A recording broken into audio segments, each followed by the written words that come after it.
xibaar yi ci RFM. 1h di benn waxtu ca Bunkiling ak ca Goudomp nekk ca diwaanu Sédhiou ñu dikk ak yéen ci xibaar yi. El Hadj Ndiogou Diène.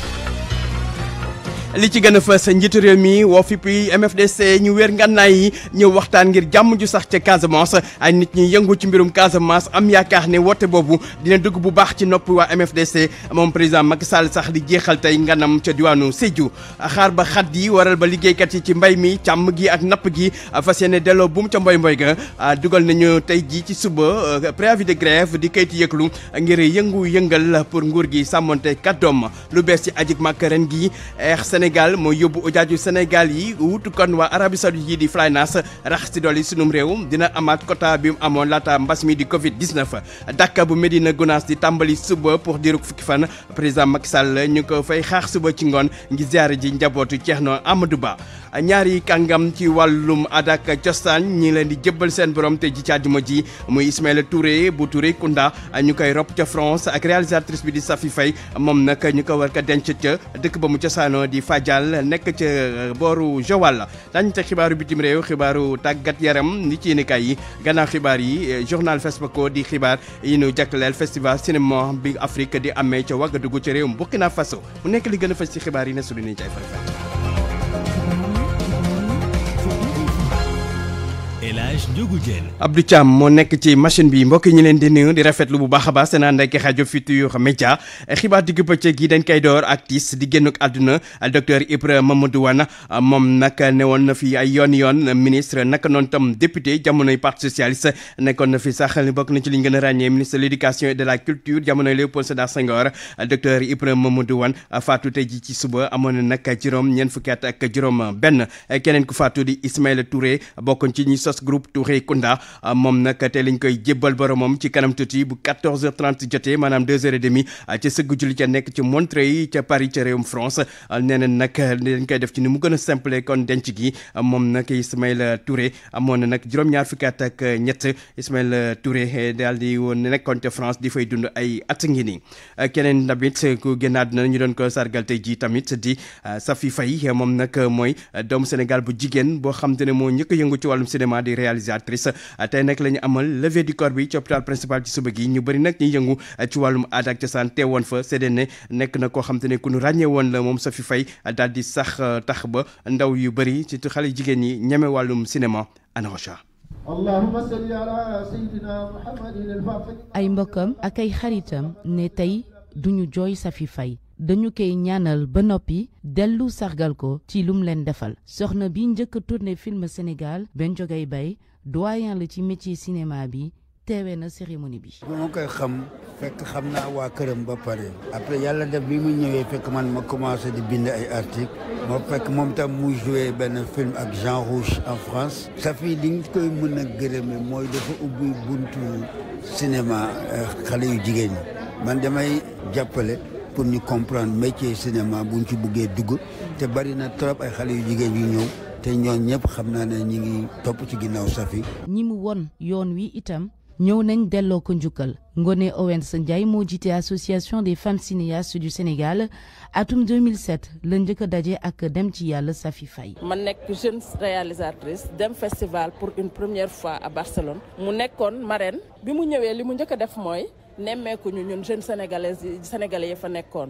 mu défendre ñu nekk ak ñun ba keroog muy ñibbi vraiment yal na ko yàlla xare àjjana. Alaaji Mbaye Diagne di nijaay ci Safi Faye moom la njaboot gi dénk seeni kàddu muy fàttaliku jigéen yu am jom. xam ne tey jii daal bés la boo xam ne bu am solo la ci man moo tax man nag yëpp daal di ñëw. moom Safi Faye nee ku baaxoon la ne ba mu nekkee xale moom Safi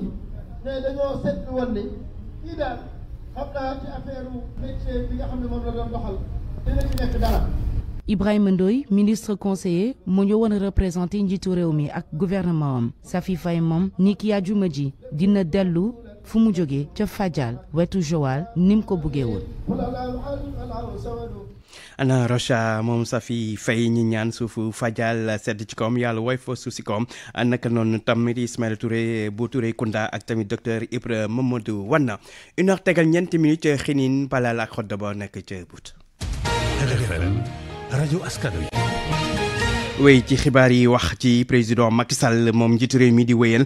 tournée économique bi muy amal ca diwaanu Sédhiou démb nag ca Goudomp yëkkati ne kaddu di sakku ci fipp yi bokk ci MFDC di kuréel fipp yu Casamance yi ñu wér ngànnaay ñu waxtaan su ko defee jàmm ju sax dakk daal di am foofule ca diwaanu Casamance ñi nga xam te ne nag ay nit la ñu di yëngu ci wàllum ay waam foofule ca Casamance rafetlu woote googu yaakaar ne waa MFDC daañu ko dégg gëstu Mouhamed Ali mu baax. bu ñu sukkandiku ci Ibrahima Ama Diémé nekk porte-parole groupe de réflexion pour la paix en Casamance appel njiitu réew mi ngir ñu indi jàmm ci Casamance ñëw na ci ërëm processus de paix bi mi ngi ci voie bu baax Ibrahima Ama Diémé. dafa di loo xamante ne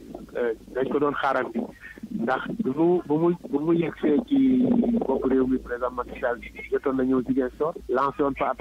appel boobu defe naa ne ñëpp ñu soobu woon ci processus bi dégg nañ ñëpp liggéey ci te loolu moo ñu indi accalmie boo xamante ne ñëpp sédd nañ ko ne que accalmie bi gën a yàgg ci gestion crise casamançaise ci jamonoy Macky Sall la amee. processus de paix bu nekk ci voie waaye loolu doyul foog ñu jóg consolider ko. donc mooy mu doon de façon irréversible accepté par tous les Sénégalais loolu nag pour ñu egg ci il fallait que président bi mu demee Sédhiou xam lan mooy Sédhiou lan la Sédhiou représenté ndax MFDC ñu ngi koy créé 1947 fii ci Sédhiou donc ñii ñëw 82 tuddee ko Ziguinchor te indi lépp lu ñu dund ci jafe-jafe donc yaakaar naa ne bu demee si mu dul lu dul wootewaat ñaaxaat nit ñi askan wi pour que liggéey pour que jàmm am ci réew mi. Noa Cissé am xam-xam ci crise casamançaise yokk xar mi karaw jàpp ni président de la république waxam ñi mooy njëkk adressé wu mooy frange radicale yi nekk ci MFDC ñi nangul weer gànnaay yi. frange yooyu mooy ñi nga xam ni ñu ngi ci ay position yu dëgër yoon sa yore seen gànnaay maanaam di jaamarloo ak armée foofu la armée bi dem sax vraiment songal leen pour arrêter ñaawteef yi luy fa nekk je crois que li président bëgg leen woon mooy que du xeex mooy tax véritablement ñoom ñu am li ñuy ut dañu war a toog ak nguur vraiment waxtaan pour saafaral situation. ci terrain bi nag rapport de force bi dafa mel ni armée bi moo ko am ci faveur armée bi la nekk ndaxte ci weer yi ñu génn jot na démanteler base rebelle yëpp yi nekk ci Casamance. Mouhamed Ali mu baax moom njiitu réew mi président Macky Sall naka démb tamit daal di yëkkati kaddu di sàkku ci ndaw ñi ñu bañ ay nit rawatina ay politiciens yi leen di jëfandikoo di leen di xeexloo ak di leen di saagaloo nee na ndaw ñi nag war ñu nangu lu ni mel ndaxte ay doomi jàmbur lañu te ñi leen koy defloo ñu ci yóbbu seen i njaboot loolu nag kaddu yu ni mel nii di ndaw ñi ñu laaj ci seen xalaat rafetlu nañ ko nee na nag li ñu war a jiital mooy dal ci réew mi reportage Oumou Kalsoum lii. Université Cheikh Anta Diop bu Ndakaaru ay ndongo yu bari jamono yi ña ngay gaawantu rek ngir yegg ca bërëb yi ñuy jàngee moom moo Cheikh Oumar Ngom di ab ndongo nekk ca master 1 fële ca faculté de droit dégg na bataaxal bi président Macky Sall dégtal ñii di ndaw ñi mu nekk ab message boo xamante ni dégg na ko bu baax a baax. loolu la njiit war a wax jeunesse am njiit bu baax bu ne loolu la war a digal jeunesse am comprendre nga parce que tamit gars yi bu ñu manifesté wu bi su ñuy yàq. bagage yi ñuy yàq li ñuy saccagé lu ci bëri population bi ñoo ko moom après donc population bi ñoo ko war di utiliser waat donc bu ñu ko yàqee je pense que balaa mu métti ci kenn ci population bi lay njëkk a métti. ñu dajeek beneen ndongo boo xamante ni bëgguñoo wax turam mu jàpp ne message bi ndaw yi dañ ko war a dégg ngir rek moytu ñu leen di manipuler. gis nañu tey appel politiciens yëpp après bu amee ay gaañu wala ay ñi ñu yóbbu kaso wala ñu ci ñàkk seen bakkan ñaanuñu ko ndaw ñi lay doon. ñoo xam ne amaguñ sax ay 30 ans kon loolu dafa métti kon appel président de la république bi jeunes yi dañ ko war a dégg d'une manière positive aussi. Ousmane moom ma ngay woo rek ndaw ñi ñu xool bu baax fi ñu teg seen tànk ak lu mënta xew. c'est le père de la nation responsable de tout le peuple alors bu gisee jeunesse bi def loo xam ne wala ñu koy def loo xam ne jaaduwul léegi ñu ñaax quoi en fait day mel ni sa papa bu toog di la conseiller rek parce que moo ñu mbooloo yilif ñun ñëpp. bataaxal bi njiitum réew Macky Sall ngir woo ndaw ñi ngir ñu bañ di dugg ci naka sadul noonu ndaw ñi tasel ña ngay wax ni dégg nañ ko bu baax a baax tax ba ñu ngi woo rek ñenn ci ay politiciens ñu fexe soppi seen façon ngi waxin ngir rek gën a sàmm jàmm ji fii ci Sénégal. Oumou Kalsoum li wax ci liggéeykat yi nekk ci mbay mi càmm gi ak napp gi nee na nag ba muy daañu jëlaat ngànnaay yi tàmbaliwaat di yëngal li ko waral nee na ñu nguur gi la ñu sàmmante wala ak ñoom dara lañ ci deful tax sax tey jii ci suba ñoom ñooñu daal di ni yóbbu kayitu yëglu du préavis de grève jox ko gouvernement bi dañ ci déglu Mor Diouf bokk ci njiitu intersyndical bi ëmb liggéeykat yooyu la.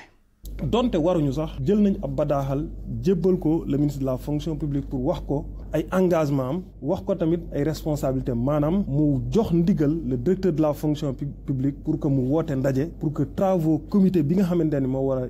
jëmmal fonds commun yooyu ñu tàmbale seen liggéey waaye ba tey fii ñuy waxee ak yéen lettre boobu France daal di xëddan amuñu ci tontu envoyé nañ sax ay SMS pour bëgg rek jàmm. même le ministre des finances bi nga xamante ne xëy na sax du ci moom lañ war a jaar nañ ci moom pour que véritablement ñu waxtaan bi ñu demee nag ba xam ne ñii xëy na dañoo bëgg a ñàkkal fayda nekk ci dilatoire ci lañ jël nag suñuy responsabilité woote xamal travailleurs yi fii mbir mi toll wax leen fii mbir mi toll wax leen également li nga xamante ne moom lañ nam looloo tax bi ñu waxtaanee ak ñoom travailleurs yi jox ñu ndigal ñu jël préavis boo xamante ni dinañ ko jébbal fonction publique ak ñëpp ñu ci war a jot pour wan leen ni fii ak weer bu fekkente ni gouvernement bi engagement yi nga xamante ni jëloon na ko te Galoba doon wax ni le gouvernement day signer ay accords yu réaliste et réalisable bu fekkente ni jëfuñu li leen war ñun fii ak weer dinañ delloo buum ca mboy ga loolu mooy lan ñëpp xam nañ ni daaw ci décembre octobre novembre secteur primaire bi yëpp gàllankooroon nañ ko ba mu andi woon ay jafe-jafe yoo xamante ni acteurs yëpp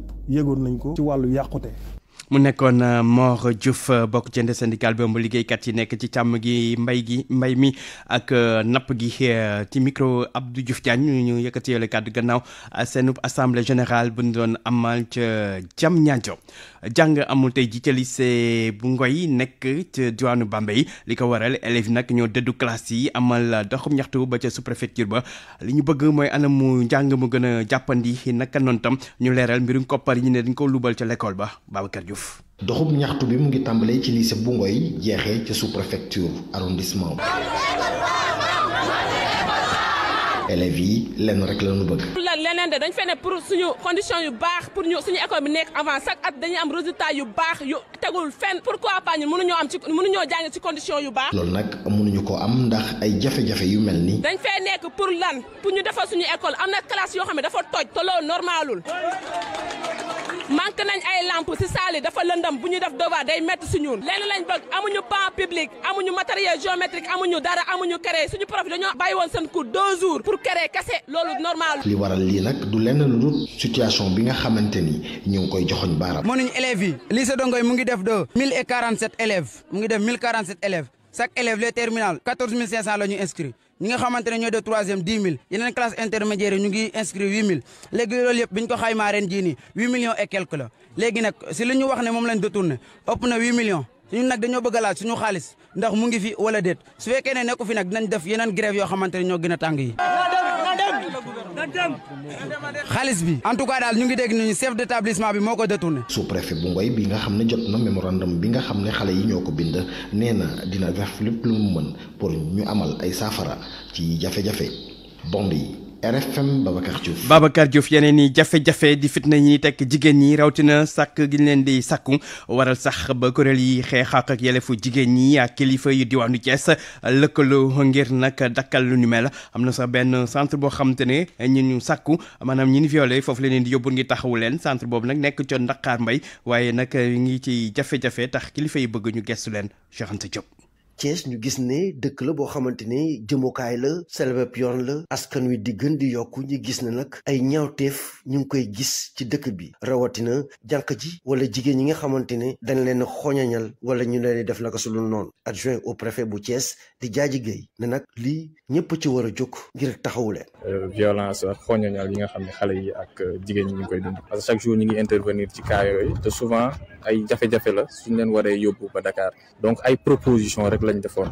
ay mbébét la maintenant après autorités yi ñooy xool luñ ciy jàngat pour wax ni lii dafa ñëw ci wax li ñu war a ñëwee. ci kaw loolu sax lañu fi tabax ab centre boo xamante ni dañuy dalal jigéen ñi nga xamante ne dañoo am jafe-jafe fii ci Dakar Mbay nekk ci commune Notto Diobass soxna si di Khady Koita taxawal ko andi si ak ambassade bu Japon moom mii de nee na kilifa yi war nañ ko dimbali bu baax a baax ndéem nag centre bi taxawal nañ ko waaye am na ay jafe-jafe. bañ koy fi indi pour jàppale jigéen ñi nekk ci tolof-tolof yi di nekk ci métit yi ak xale yi nga xam ni ñu bëri dañ leen di violer wàcc leen ci àll bi ñu bëri seen jëkkër yi dañ leen di mettetal te kenn du leen toppatoo moo tax ñu ubbi projet bi centre bi pour ñoom la pour ñu mën a nekk fii waxtu boo xam ne dañuy defaraat seen xol defaraat seen bopp defaraat seen yaram jàng fi benn métier bu ndaw même bu dee mbay mi sax pour bu ñu génnee ñu mën a nekk autonome kon boog nañ ñu jàppale ngir yàlla ak yonent ba il faut que des psychologues médecins infirmière assistante sociale bi. nee nañ nag nguur gi war na cee dugal loxoom jàppale centre bii de ba ñu mën a taxaw bu baax jigéen ñi ak njagamaar yi nga xamante ne am nañu jafe-jafe ba génn seeni kër. RFM Thiès Cheikh Anta Diop. Cheikh Anta Diop mu jógee Thiès ñëw fii ci Ndakaaru dem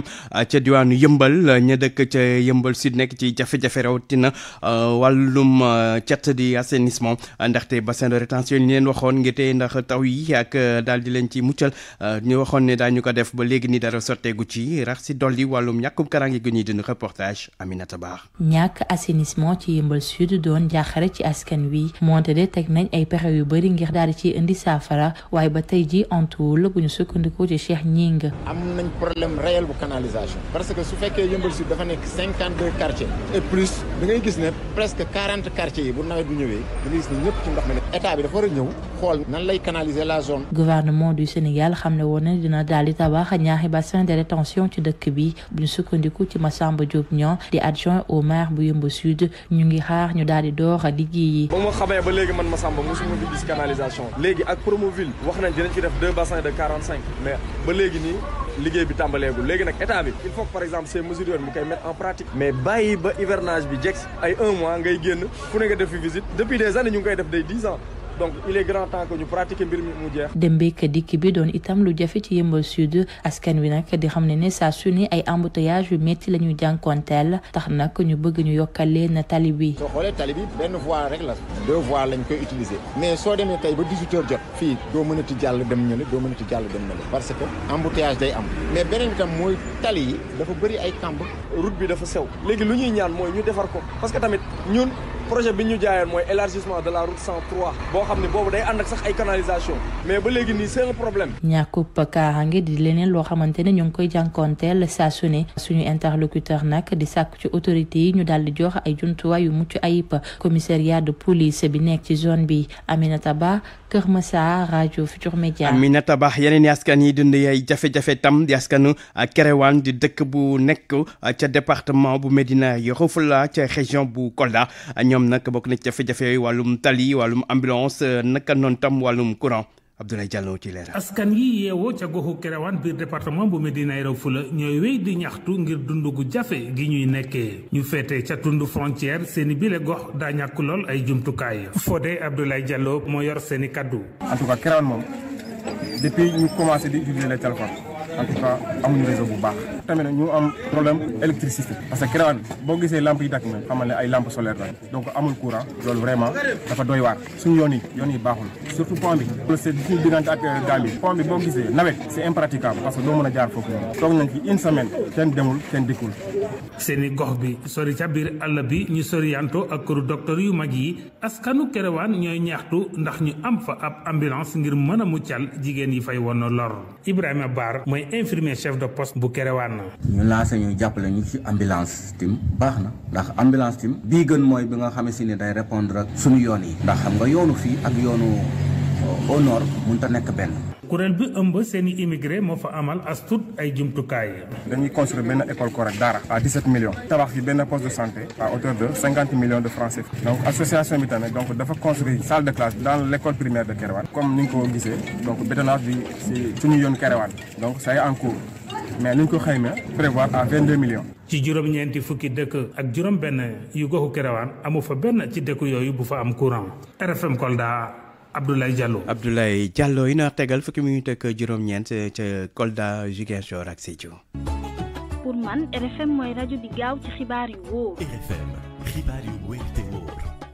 oui ci xibaar yi wax ci ndaje bu njëkk bu dox diggante ki ñu dénk léegi ajik màkk gi di docteur Aboubacar Sarr wut fa professeur Abdoul Aziz Kébé ak ñi nga xamante ne ñooy yóbbuwaate màkk di voyage privé yi ci loolu nag ki nga xamante ne mooy ministre affaires étrangères Aïssata Tall Sall mi doon jiite ndaje bi daal na xam ne ren ji nag ñii di waay Flanas di waa Arabie Saoudite di yoroon ajik màkk gi di yóbbu ujaaj Sénégal yi ren dañ koy jël seen loxo dénk ko compagnie bu Sénégal bi di Air Sénégal kon ren ñooy yóbbu ujaaj yi xam na tamit ne Sénégal dina am quota ba mu amoon laata mbas mi di dugg si di nag 12 860 pèlerins voyage privé rafetlu dogal yooyu di xaar rek ñu jëfe ko benn jafe-jafe bañ a am ci aju Màkk ren gi Ourey Thiam Prera moo yor kàddu ko ren fils di mbootaay gi ëmb ñuy yóbbuwaat Màkk. ba ñu toogee it lu bëri wax nañ ko fa waaye ñoom it wax nañ ñu lu bëri liñ ñu wax nag moo di ne ren Air Sénégal moom la ñu bëgg mu yóbbu ujaaj yi ñu koy rafetlu di ñaan yàlla mu yomb parce que xam nañ ne du doon lu yomb mais ñuy ñaan Air Sénégal tamit mu def lépp lu mu mën pour affaire bi nekk réussite parce que aj bu réussir mooy transport aérien bu réussir te loolu gouvernement bu jëlee responsabilité dugal Air Sénégal ci aj gi dañ koy ñaan rek mu taxaw def tout pour que benn gàllankoor bañ a am mais aussi njëg gi mën a nekk loo xam ne nit ñi dinañ ko mën a dékku daaw 1,55 million la ñu fay Flanas bëgg nañu ren Air Sénégal mu jàpp ci ba xëy na njëg gi du egg foofu mais tamit vol yi dem ci heure egg ci heure nit ñi mën a ñibbi ci heure beneen bi it wax nañ ne quota bi dinañu delloo quota wu 2019 bi moo di 12 800 yi ñu amoon ñuy sant yàlla parce que daaw 5 000 et quelque la ñu amoon mais nag di wax ni loolu ba tey doyagul parce que Sénégal 1% population musulmane am mooy quota officiel am dañoo bëgg ñu sàkku ci Arabie Saoudite mu jox ñu loolu parce que loolu suñu disposition la nekk ñun ñoo ko jëlutoon Sénégal te loolu mooy indi problème bi li ëpp ci liggéey bi ñuy liggéey problème bi déficitu quota bi moo koy indi tension bi am ci quota bi ndaxte li ñu jox ci quota moo doyul par rapport ak li ñuy liggéey Sénégal ñi bëgg a dem Màkka dañoo bari te li place yi bariwul xam nga 1% population musulmane bi fi mu nekk nii booy xool autour de 16000 la donc ñun li ñu jàpp mooy 16000 personnes moo waroon a nekk quota du Sénégal. ñu ne woon Ourey Thiam Prera yor kàddu xëy na fils di mbootaay gi ëmb voyages privés bi di ñi nga xam te ne ñooy yóbbuwaate Makka des ba léegi ci wàllum diine ak tàkk bu Medina Gonaas di tàmbali suba ci samedi ji naram nag fukki fan lël ci àll bi ngir jaamu yàlla ren nag Senelec jël nay matuwaay lu toll ci 300 millions génn na ko ngir benn jafe-jafe bañ am ci wàllum courant bi directeur bu Senelec Pape Mademba Bitèye demoon foofu lee dañ koy déglu ci micro Abraham Paul Pouy. courant dafa bokk ci li nga xam ne événement yu mel nii mooy tax mu am succès ndaxte comme ni ñu koy waxee bu courant amul lumière du am bu courant amul sonorisation du am te xam ngeen ne ñaar ñooñu moom ci événement bu mu manqué bu mel nii dina am lu des moo tax ci ndigalu président de la république bi nga xam ne dafa jox importance këru diine yi événement yi chaque fois bu jotee balaa muy ñëw man damay déplacé wu ak comité de direction Senelec bi yépp pour ñëw xoolal sama bopp ndax engagement yi nga xam ne jëloon nañ ko engagement yooyu respecté nañ damay sant yàlla nag ci lii ma fi gis ndaxte gis naa ne lépp lu ñu waroon def nañ ko et investissement yi toll na ci 300 millions yoo xam ne def nañ ko ren ci Daaka bi ak lu nga xam ne toll na ci fukki kilomètres ak juróom yi nga xam ne dañ ko dugal ci dëkk bi ak ci Daaka bi pour mun a yokk courant bi yokk nañ aussi 4 postes de transformation yoo xam ne day gën a dëgëral courant bi gën ko may doole pour que nit ñi mun a utiliser appareils yi nga xam ne soxla nañ ko yëpp loolu aussi bu mu weesoo def nañ 300 lampe yoo xam ne yokk nañ ko pour gën a leeral dëkk bi ak gën a leeral Daaka bi nga xam ne foofu la pèlerin di nekk soobee yàlla. mu nekkoon Pape Mademba Bitèye directeur général bu kër courant gi di Senelec daaneel ak wàllum diine ba léegi ak xalifa général bu Léona Niassène di sàkk ci Ousmane Sonko mu fomb ñëw gën ne woon dafa war a ñëw tey jii foofu la te ñëw na Léona Niassène gi daal di fay amal jullik ajjuma ji kilifa gi nag nee na day bañ ay coow ci communiqué la ko xam ne moom Serigne Cheikh Tidiane Khalifa Niass daal di dàq tam ndaje ak taskati xibaar gi mu namoon amal tey jii Léona Niassène di waajal nag ziyaara maam Khalifa Niass téeméer ak fukkeel ak te benneelu yoon bi ñu war ko màggal kon naka suba ci samedi ji. RFM bitim réew. xibaaru bitim réew Georges de ci Diop lañ ci àndal Georges ñu ngi lay nuyu. maa ngi lay fay alaat dañ koy door ak woote tabuk njiitu réew na amal ca Nigéria Atiku Abubakar moom nag dafa gis ne jalkati dafa am ci mbir yi. nag ni ki Peter Obi moomee ñu jàpp ne moom moo nekk ci ñaareelu place bi moom nee na daal résultat yi nga xamante ne ñoo tukkee ci élection yu samedi gi ñu weesu résultat yooyu jaarul yoon ñu ne nag ki nga xamante ne moo di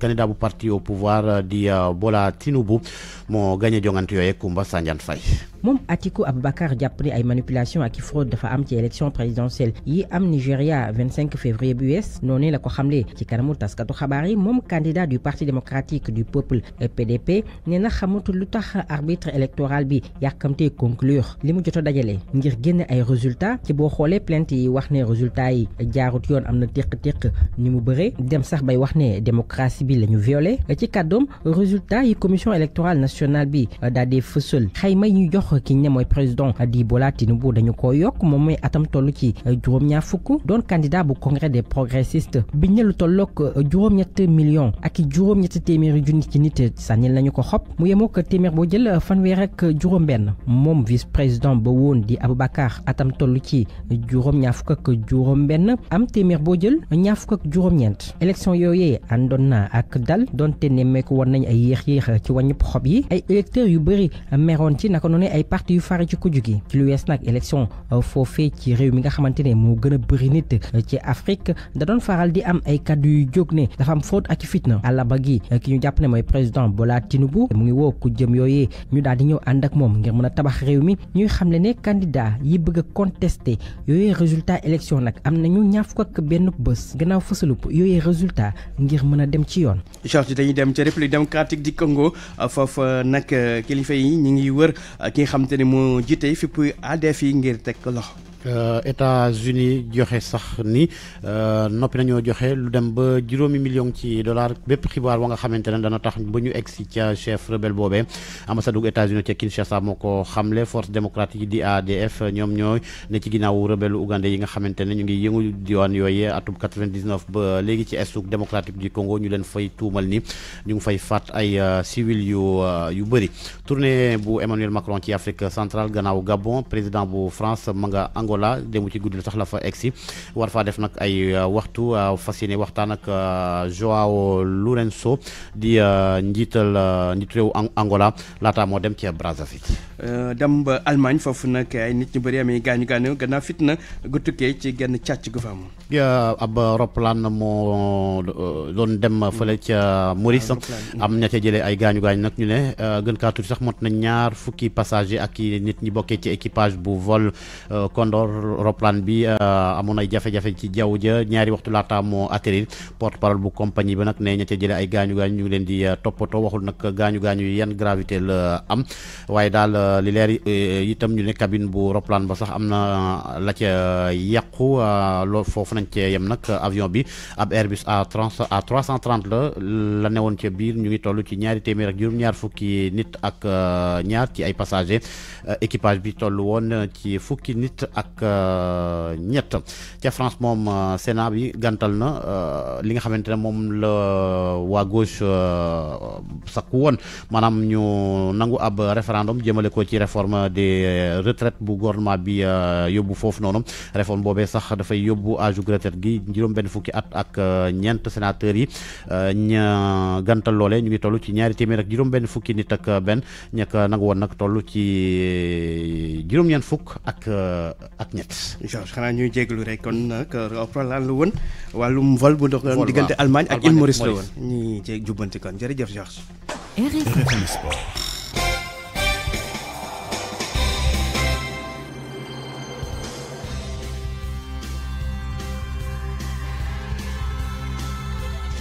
yegg si ci xibaar tàggat yaram ànd ceeg Cheikh Tidiane Diagne seen Cheikh ñu ngi lay nuyu. maa ngi lay fay Alaaji football lañ koy tàmbalee ak CAN U20 suñu gayndey ndaw yi gannaaw bi ñuy qualifié demi-finale ñuy xaar léegi ñi war a dajal tey ci ngoon nañ koy xam. diggante Congo lay daal di doon ak Tunisie ka ca am ndam si jogante gu nar a dox tey ci ngoon seen diggante ci bu 17h jotee ci heure Ndakaaru la Sénégal di xam kon bokk kan la si daal di tasel jàppale ni lu ci mënti am rek Sénégal moom jot naa qualifié ba pare. ci wàllu demi-finale ak itam coupe du monde bu ñu jagleel googule catégorie jàmm noonu itam ñi nga xam ne ñoo di waa Nigéria ñoom itam dinañoo qualifié ci wàllu coupe du monde googule ñoom mi qualifié ci wàllu demi-finale ñi ngay xaarandi ko am ndam diggante Gambie ak Soudan du Sud ngir xam kan lañ si dal di taseel alaaji. football ba léegi wante ca tugal ak championnat yi Italie lañ koy tàmbalee. Napoli moom moo féetee ci bopp classement bi rawee lu tollook fukki poñ ak juróom-ñett ñi di waa Inter Milan féetee si ñaareel place bi ñoom tey jii ci ngoon sax la ñuy daal di door seen 25e journée 19h45 Napoli dina tase ak ñi di waa Lazio bu Rome ca Allemagne foofu Borussia Dortmund moom ak Bayern Munich bu Sadio Mané ñoom ñoo tollooki poñ féetee ci bopp raw gàddu gi ñoom ca ba ñuy door li nga xam ne moo di seen 23e journée tey jii ci ngoon Dortmund moom dana daal di tase ak ñi di waa Leipzig ñu daal di wax xibaar yu ñeel kii di Achraf Hakimi moom nga xamante ni dañ ko daal di tuumal ni dafa doon sàkku benn jànq bu am ñaar fukki at ak ñeent ni ki week-end bi weesu moom nag gannaaw bañ ko accusé lu ni mel doomu Maroc googule nekk ca Paris Saint-Germain boo fa sàkku woon kii di juge bi daal di ko déglu foofule ca Paris moom nag gannaaw bu mu ci jógee la ñu xam ne ni jaarale ko ci ay avocat moo di dafa daal di weddi yooyu les tuuma moom mi di Achraf Hakimi waaye li ci mënti am rek yoon googu du ci wet benn yoon ndax équipe am bii di Paris Saint-Germain ñoom daal nañu xam ne ni ñu ngi koy jàppale ci jafe-jafe googu nga xam te mu koy daal di dund dogal bi nga xam te ne jël nañ ko sax waa Paris Saint-Germain moo di week-end bi Achraf Hakimi du daal di jouer championnat dañ koy bàyyi mu daal di noppalu laata nag muy dellu si waat ni ki semaine prochaine ci googule compétition. wàllu handball la nii jeexale. Dagana handball club ñoom nag fi mu toll nii nag ña ngay artu lu ñu bëgg plutôt moo di ñu daal di leen jàppale lu ko mooy boo moyul dañu daal di wàccaat ci li nga xamante ni moo di deuxième division gannaaw bu ñu yegsee ci première division bi ni ki ren gi ñoom ci ñeenti jogante yi nga xam ne moom la ñu daal di amal ñeent yëpp dañu ko daal di perte loolu nag li muy firnde moo di ñoo féetee si place bu mujj bi ci classement bi waaye ñoom nag dañoo joxoñ baaramu tuuma autorité yi nga xam ne ñoom ñoo nekk foofu la ca Dagana jaarale ko ci maire ba dañoo jàpp ni jàppalewul leen dara ci yoon googu la ñu ànd seek Mahaba di président Dagana handball club ci micro Mamadou Diagne. ñu ngi ci 4e journée championnat 4e défaite mu doon lu métti trop jafe-jafe yëpp tey mais ñu ngi nekk di défendre les couleurs de Dagana sans moyen sans rien boo déggee ñun moyen nag parce que jusqu'à présent on n'a pas encore reçu aucun franc venant de nos autorités yi nga xam ne tey ñoo fi nekk en l'occurrence monsieur le ministre Oumar Sarr face à cette situation nag moom il est interpellé directement à ce que mu ñëw gestu doomaanu dëkkam gestu handball bi ñoo ngi wax moyen mais terrain bu ñu entraîné normal terrain bu adéquat ak lu ñuy def sax amuñu ko il nous avait promis que ni avant le championnat terrain bi dina pare ba ñu mën ci def suñu compétition mais jusque là travaux yi sax cessé na bu yàgg kenn xamul nag ce qui se passe donc ñu ngi koy ñaan rek que ni ñu ñëw gestuwaat handball bi te xam ne xale yi lu ñuy def ni yombul tey jii nii bokk nañu ci nit ña nga xam ni tey yóbbu nañu turu Dagana fu sore ci sport donc tey ñoom gàcce ngaalaama ñoom tey à chaque fois bu seen dëkk soxlaa tey ñu bàyyi seen lépp ñëw daw ci ñëw pour défendre les couleurs de Dagana il nous reste 10 matchs à jouer et ñu delluwaat liggéeyaat rek incha allah ndànk-ndànk rek léppay baax. waa kay kon bokk alaaji fii lañ koy daal yemale xibaaru tàggat yaram. jaajëf sëñ Cheikh. CCPS, comptoir commercial de plomberie du Sénégal, Malaysia UMO, Soumari.com ak savon de Marseille Alfi ñoo leen ni may li ci yéenekaay yi. ci yéenekaay dañ ci ànd ak Mamadou Mouhamed Ndiaye. jërë ngeen jëf loxob jàmm bi njiit réew mi Macky Sall tàllalaat fi PMFDC yi ngir jàmm ji sax ca Casamance mi ngi ci yéenekaay yu bari ñu xëyndal bokk ci ñoom Le Témoin mi bind ci xëtam mu njëkk ne Macky Sall tàllalaat na loxo waa MFDC démb la woon ba ñuy def lancement yu travaux yi jëm ci tabax rive gauche bu Pakao Les Échos nañu li mu leen wax mooy maa ngi woowaat sama mbokk MFDC yi ngir ñu wéer ngànnaay teg lépp fi suuf ngir jàmm dellu see ca Casamance sax fa pare naa ngir gunge leen ci lépp lu ñu nekk ngir lu suqali diwaan bi di Casamance Vox Populi dellu si ci kàddu yi njiit réew mi Macky Sall yëkkati démb jagleel ko waa MFDC mu di wéer leen ngànnaay dakkal fitna ji taxaw ci lu yokku Casamance ak lu fa saxal jàmm waa jàmm gën troisième mandat ak ñi taxaw di xeex troisième mandat bu Macky Sall bi duñ ci wéet li tax mi ngi ci enquête dina kay journal bi mi ngi ñuy xamal ne coowal troisième candidature bu Macky Sall bi yamatul rek léegi ci réew mi dem na ba bitim réew enquête dina kay nañu waa Intelligence Magazine nee nañu keroog ba Emmanuel Macron bu France doon waxtaan ak président Macky Sall sàkku na ci moom mu teg ci suuf waxi troisième candidature Le Quotidien nañu du France rek moo sàkku ci Macky Sall mu génnee ci am xelam waxi troisième candidature waa Amérique it ñoo ngi koy dànkaf bés bi Le Jour bind ne fa Abdoulaye Wade tolloon 2011 ba mu bëggee def troisième mandat pression bi ko gaañe gàlloon fa la gaañe tolloo ak Macky Sall